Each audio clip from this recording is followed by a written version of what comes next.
So once again, magandang gabi po sa bawat isa.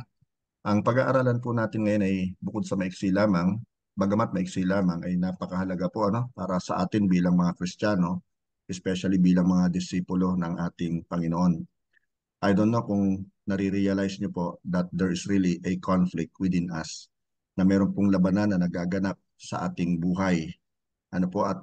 Kung totoo yung labanan na pisikalan, bombahan, barilan, ay mas matindi po ang labanang espiritual, yung nararanasan po natin. At marami po yung nagiging biktima ng labanang ito. Kaya dapat ma-realize natin na truly meron pong conflict or a battle raging on in our lives. So yan po ang title ng pag-aaralan natin ngayon, The Conflict Within Us. And we should understand that there is a war going on within us.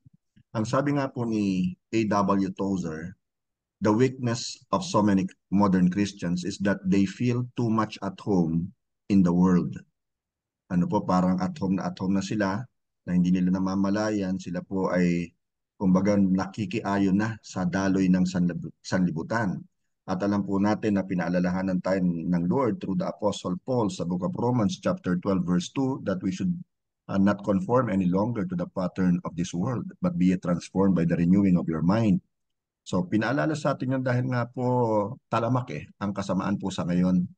Sabi nga po tatandaan natin to, no, na oo nga't narito po tayo sa mundo, ngunit ang totoo hindi tayo taga rito. We are just passing through this world. We are not of this world, although we live in this world. Tayo po yung mga citizens of heaven.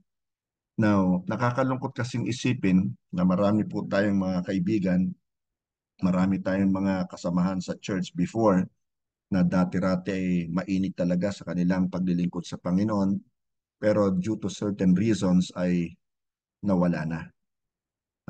Nawala na sa circulation, ika nga. At meron na silang ibang pinagkakabalahan at ang malungkot lamang ang mga pinagkakabalang ito kadalasan ay mga worldly matters, yung mga makasanlibutan na mga bagay na dapat sana ay hindi po natin nararanasan. So nawa maging wake-up call po sa atin ang pag-aaralan natin ngayon. So unang-una po, dapat ma-realize natin that there is a conflict within every believer in Christ. Bawat isa sa atin, walang exception. Meron po tayong nararanasan talagang conflict from within. Doon po sa book of Galatians chapter 5 verses 16 to 17, nakasulat po, "But I say, walk by the Spirit, and you will not gratify the desires of the flesh." So dito pa lamang malalaman na natin meron ng nagtatag-of-war May labanan na nagaganap di ba? Now for the desires of the flesh are against the spirit, and the desires of the spirit are against the flesh. For these are opposed to each other to keep you from doing the things you want to do. And I remember si Paul na sumulat po ng Galatians, na siya rin sumulat po ng Book of Romans. At sa Romans chapter 7, actually binanggit niya ron yung mga katagang siya mismo actually nagtataka sa kanya kasi sabi nga niya kung ano yung alam kong dapat kong gawin dahil alam kong ito ang mabuti at kalooban ng Lord, so to speak. Ito yung hindi ko nagagawa. At kung ano yung alam kong hindi ko dapat gawin dahil ito'y masama at hindi ito ikalulugod ng Panginoon, yun naman ang nagagawa ko. At alam din po natin na once upon a time, sinabi rin ni Paul na meron siyang thorn in the flesh. Na ginagamit ni Satan para mahadlangan siya sa kanyang tungkulin bilang isang apostol, isang lingkod o isang alipin ng ating Panginoon, isang disipulo. At nararanasan din po ng bawat isa sa atin yun, yung tinatawag po na conflict from within. Now, we have a power struggle or conflict within us. And this struggle or conflict is between our flesh and the spirit. So talagang magkakontra po sila sa isa't isa. Ngayon ang tanong, sino ba ang nananalo sa atin? Yung flesh o yung spirit? Ano po? At naalala ko tuloy yung isang illustration nga kung saan ay sinasabi na parang meron tayong, sabihin natin illustration lang naman, dalawang aso sa atin pong kalooban. Yung isa'y kulay puti, symbolizing yung purity, yung holiness, yung mabuti. At yung isa naman ay yung itim, symbolizing yung evil. Okay? Na sino bang pinapakain natin madalas sa dalawa? Ngayon, pag mas dalas natin pakainin yung puti, nagiging mabuti tayo. At kung namamaitim, ay di nagiging masama tayo. At kung hindi tayo mag-iingat, baka lamunin tayo. Ano po? So, alalahanin po natin yon. Meron tayong gustong bagay na gawin pero hindi natin magawa. I'm sure nakaka-relate ka. May mga bagay ka talagang gustong-gusto mong gawin pero meron talagang humahadlang sa iyo to keep you from doing the things you want to do and God wants you to do. Now, paano natin malalaman yon? Kung sabi nga ni Jesus you will know them by their fruit. Basahin po natin ang kanyang sinabi sa Matthew chapter 7 verse 16a. You will recognize them, you will know them by their fruits. Yan po ang sinabi ni Jesus. And then makalipas lamang ng ilang mga talata or verses, sinabi niya naman sa Matthew 7:20, thus you will recognize or know them by their fruits. Malalaman, makikilala mo sila sa pamamagitan ng kanilang mga bunga. Ang isang mabuting punong kahoy o bungang kahoy hindi mamumunga ng masama. At ang isang masamang punong kahoy hindi mamumunga ng mabuti. Ganon din naman po sa atin. So kinumpare ni Jesus actually tayo sa mga bungang kahoy. Okay? Now, isipin natin mabuti ito kapatid. Yung works of the flesh. Ano-ano ba ito? The works of the flesh, nakasulat po yan sa Galatians chapter 5 verses 19 to 20. Listen carefully. Dito, in-enumerate kung ano-ano yung mga works of the flesh. Nakasulat po, now the works of the flesh are evident. Sexual immorality, impurity, sensuality, idolatry, sorcery, enmity, strife, jealousy, fits of anger, rivalries, dissensions, divisions, envy, drunkenness, orgies, and things like this. Inisa-isa niya, pagdating sa orgies, ay kanya na lang sinabi, and things like this, dahil napakarami pa po. Okay? So at least na-identify natin kung ano ba talaga yung works ng flesh natin. Ano ba yung desires ng ating flesh? At dapat maging maingat tayo dahil kung hindi ay baka tayo ay mapahamak. Ano po? Kung hindi tayo titigil. Now, these works of the flesh, which are actually fleshly vices, reveals who we are. Ito po yung mga makamundong bagay. And true Christians should not live in sin. Dapat hindi po tayo namumuhay sa kasalanan. Of course, lahat naman tayo nagkakasala pa rin. Aminin man natin o hindi nakakaisip tayo ng hindi mabuti, nakakapagsalita tayo ng hindi maganda, pagkakasala yon at nakakagawa tayo ng mga hindi mabubuting bagay. Ano po pagkakasala yon? And there is such a thing as sin of omission, of course, and sins of commission. So talagang tayo napapaligiran ng mga tukso with regards to sa mga desires ng flesh natin. Kaya dapat ma-identify na natin saan ba tayo nagfo-fall dito sa mga evidences na ito na pinakita po sa atin. Now, dapat po hindi tayo actually namumuhay sa kasalanan, although nagkakasala pa rin tayo. Iba talaga yung living in sin. Yung knowingly and willfully ay ginagawa mo pa rin although you know for a fact na ito po ay masama at hindi po ito nakakalugod sa ating Diyos na buhay. Now, atin pong basahin yung nakasulat po sa 1 John chapter 3 verse 9. No one who is born of God will continue to sin because God's seeds remains in him. Yung word ng Lord, yung seed of faith. He cannot go on sinning because he has been born of God. So kung tayo po ay na-born again na, dapat maging aware talaga tayo sa ating mga kasalanang nakasanayan ng gawin. Wala pa nung tayo bata, na hirap tayong alisin ito o itakwil ito. Pero dapat natin talagang sundin ang ating Panginoon. Nahirapan man tayo o hindi. Ano po? Now, sa 1 John naman, chapter 5, verse 18, nakasulat naman dito, we know that anyone born of God does not continue to sin. The one who was born of God keeps him safe, and the evil one cannot harm him. So yun ang maganda doon, ano? No weapon of hell can prevail against us. So, nasa atin yung Diyos na makapangyarihan sa lahat. He is with us and not against us. Siya po ang nagsabi na we are more than conquerors. So, dapat mamuhay talaga tayo as overcomers and more than conquerors. Ibig sabihin, napagtatagumpayan po natin yung mga kasalanan na nakasanayan na natin o yung mga sabihin na natin yung bang mga pet sins natin, yung mga favorite sin natin na talaga namang pag ginagawa natin ay parang satisfied tayo, parang napupulfill natin talaga kasi yung desire natin, yung desire ng flesh natin. Pero in the long run, our sin actually will find us out. Kaya dapat talaga itigil na natin. At kung talagang mahal natin si God, ititigil natin. Ano po? Sabi nga, ulitin ko ha, nakakaano to eh, di ba? We know that anyone born of God does not continue to sin. So kung tayo ay born again na, ititigil na natin yung mga masasamang bisyo natin, yung mga masasamang pag-uugali natin. The one who was born of God keeps him safe. Iniingatan naman tayo ng Panginoon at wala na magagawa ang devil against us. And always remember na yung devil din po actually, ang talagang kapangyarihan lang yan ay to uh, kumbaga tempt us eh, di ba? To seduce us eh, to entice us eh, to commit sin. Hanggang dun lang eh. But he can never push you to commit a sin. Free will na natin yon. Depende na sa ating decision making yon. And always remember talagang binigyan tayo ng Lord ng free will to do what is right o to do what is wrong. Depende na sa yon. But there certainly is a consequence. Lagi may consequence po yan. Kaya tandaan natin, ang devil, ang kakayanan lang talaga niyan, mag-tempt at mag-roar like a roaring lion waiting for someone to devour. Okay? Now, ano naman ngayon yung warning? The warning for those who live in the flesh. May warning po pala riyan.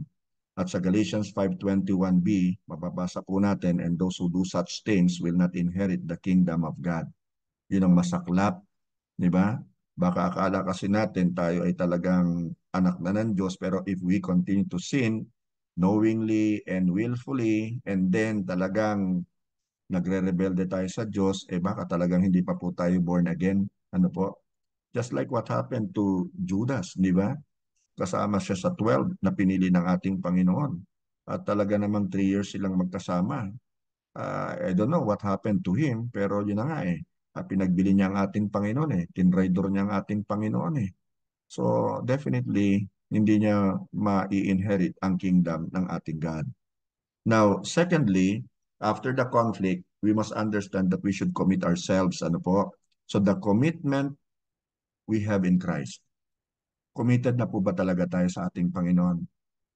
Yes, naglilingkod po ang bawat isa sa atin. Most likely, ano, hindi ko nakikita po kung sino naririto eh. Pero I suppose, naglilingkod talaga tayo sa Panginoon. Pero, kamusta yung paglilingkod natin sa Panginoon? Talaga bang nandoon yung commitment natin sa Kanya? Talaga bang siya yung pinaprioritize natin? Siya ba yung inuuna natin? At kung sakaling merong mag-crop up na mga kumbaga situations or even mga challenges ay isinasantabi rin natin dahil gusto natin talagang i-commit ang ating buong buhay sa Panginoon. So we have a commitment with Christ Jesus. Doon po sa Book of Galatians chapter 5 verse 24, nakasulat po, and those who belong to Christ Jesus have crucified the flesh with its passions and desires. Di ba sabi ni Jesus, if anyone would come after me, let him deny himself and pick up his cross daily and follow me. Daily po yung pagbebear natin ng cross. Yun ang commitment natin. Hindi yung committed lang po tayo, mga kamanggagawa, pag Sunday. O kaya pag naka-assign tayo. Pero pag hindi tayo naka-assign, who cares about commitment? Yan na po ang ating nagiging reasoning. Dapat hindi po ganon. Dapat tandaan natin kung paano si Jesus ay napako para sa ating kaligtasan at doon sa krus siya ay namatay, bit-bit lahat ng ating mga kasalanan. Inako niyang lahat. Dapat tayo ay mag-commit din na mamumuhay po tayo ng nagbibigay ng kaluwalhatian sa Panginoon. Di ba sinabi ni Apostle Paul din doon sa Romans chapter 12 verse 1? I beseech you, brothers and sisters, in view of God's mercy, to offer your bodies as a living sacrifice.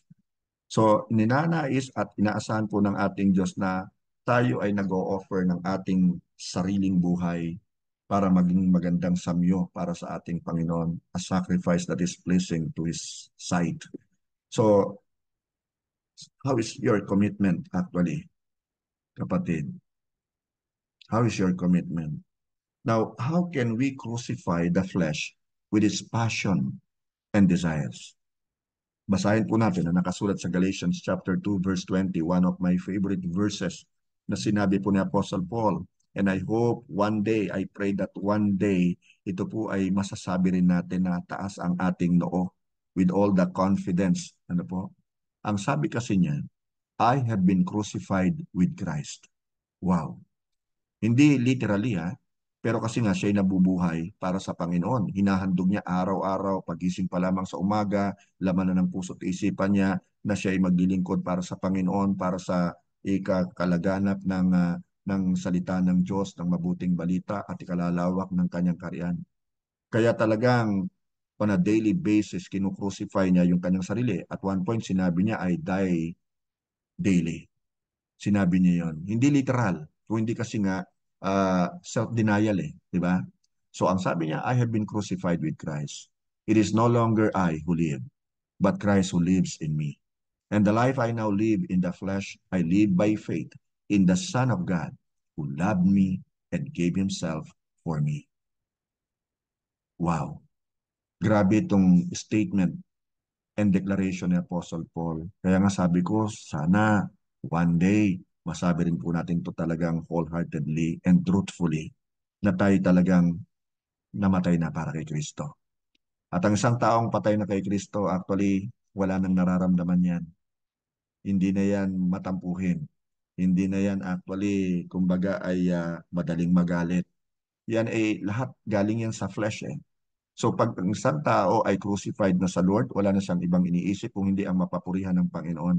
Maluwalhati ang Diyos sa kanyang buhay at maglingkod sa Diyos at sa kanyang kapwa para mas marami pa ang madala sa kaharian ng Diyos. Mas marami pa ang makapasok sa kaluwalhatian ng ating Panginoon. Tandaan natin na ang buhay na ito ay pahiram lang ng Diyos sa atin at dapat nating gamitin dahil tayo tumanggap na kay Jesus. Siya na yung ating Panginoon, ang ating Lord, ang ating Hari para siya ay mapapurihan. Ano po, we are representatives of Christ. Actually, we are ambassadors of Christ. Kaya dapat talaga mamuhay tayo para sa Panginoon. Yung flesh natin, dapat ay ipinamumuhay natin by faith in the Son of God na nagmahal po sa atin at ibinigay ang kanyang sarili para sa atin. Glory to God. So I hope and pray na nangusap po sa inyong Holy Spirit sa atin pong maikling pag-aaral. At ito nga po tungkol sa conflict na nangyayari sa ating buhay. Ang tawag ko nga po rito ay the battle of life. Di ba? Yung bang labanan ng flesh at saka ng spirit. Sino ang gusto mong manaig, kapatid?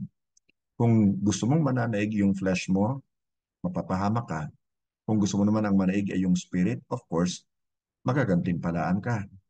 At ikaw ay magbibigay ng karangalan at kaluwalhatian sa Diyos na umiibig sa iyo. Let's pray. Dearest God and Heavenly Father, kami po ay nagpapasalamat, Panginoon, sa iyo pong paalala sa amin na meron talagang sadyang labanan na nagaganap sa amin pong buhay between the flesh and the spirit. At Lord, isinusurrender namin ang buhay namin sa iyo. Kung kami nga po, Panginoon, ay nagkukulang nitong mga nagdaang panahon, O Diyos, at nagiging parang second priority ka na lamang namin or worse, hindi ka namin na ipaprioritize sa aming mga buhay. Continue to correct us or rebuke us, my Lord. Uh, Nais namin talaga, Panginoon, makapaglingkod sa iyo ng totohanan. Kaya mong makita ito sa aming buhay, hindi lamang po tuwing araw ng linggo, kung hindi mula Lunes hanggang Linggo, 24/7, Panginoon. Habang kami merong diwa, Panginoon, kami gising, Panginoon, ay nagagawa namin talaga yung kalooban mo sa amin. Salamat po ng maraming marami. Mapapurihan ka at maluwalhati ang pangalan mo sa aming buhay. Bless each one of us, my Lord. I pray in Jesus' name. Amen and amen and amen.